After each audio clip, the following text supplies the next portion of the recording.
So, I was scrolling through Twitter recently to take a break from scrolling through Facebook, and I came across a tweet saying the US is considering switching to a single vaccination shot, delaying shot number 2 until months later. My first thought was, that's stupid. We saw in a research paper that between the first dose and the second dose of the vaccine, it had a 52% efficacy rate. Why would we want 52% immunity when we could have 95%? That would be like your mom giving you a freshly baked pie and you giving half of it back. It just doesn't make sense. But as I looked at the arguments for it, I realized that it isn't so cut and dry. There are some really good arguments for delaying a second dose, but there are also really good arguments against it. So, in this video, I wanted to present both sides of the debate so that you can make a decision on what you think the right course of action is. First, let's go through what exactly delaying a second dose means and some arguments for it. From what I can tell, this argument first came from Dr. Robert Watcher, a chairman of the UCSF Department of Medicine, and Dr. Ashish Jha, the dean of the Brown School of Public Health, both of whom wrote an op-ed in the New York Times arguing for a delayed second dose. In this article, they argue for giving more people the first dose of the vaccine now and delaying the second dose of the vaccine until possibly months later. They claim that this would allow for more people to have some immunity now rather than saving half the doses for people to be vaccinated again in 21 days. In Watcher's words, starting soon, there will be doses available and people to inject them. And the next dose can either go to someone who is coming around for their second injection 3 to 4 weeks after their first, or to someone getting their first shot. Policymakers need to choose which strategy does the most good at a societal level.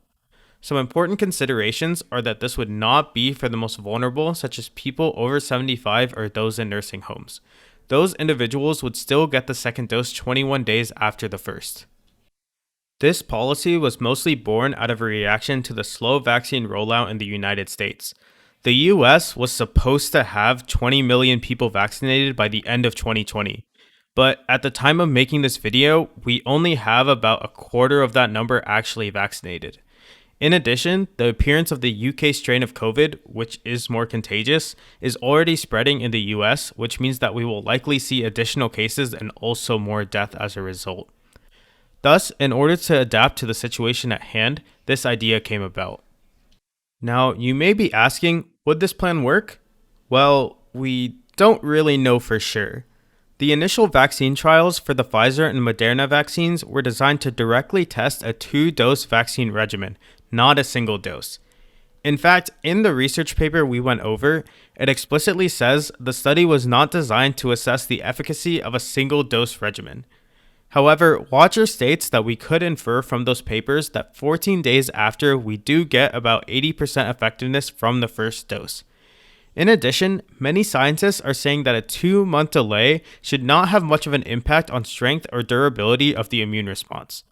Also, a model developed to estimate the direct benefits of vaccination against COVID-19 with a delayed second dose displayed a reduction in COVID cases in comparison with the current strategy.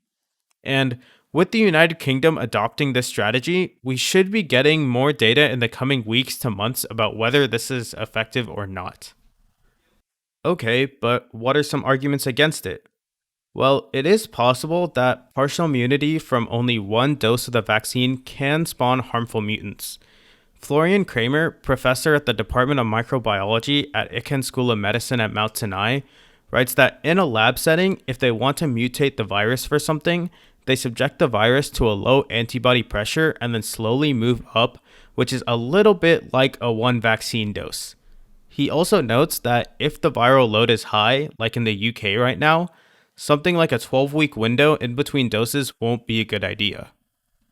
Another argument is that a delayed second dose means that more people would not return for the second dose, which could be estimated from other programs with return visits at variable times. In addition, changing the vaccine schedule could lead to more vaccine hesitancy, but a delayed second dose could also give more people a chance at earlier vaccination during surges, so maybe more people will end up getting vaccinated. I also think it's important to know that Pfizer, BioNTech, the FDA, and Dr. Fauci have all come out against the idea of a delayed second dose, saying that there is not enough evidence that it would work better than the current plan. Now, I don't think there's a right or wrong side here. There are knowledgeable people on both sides of this debate.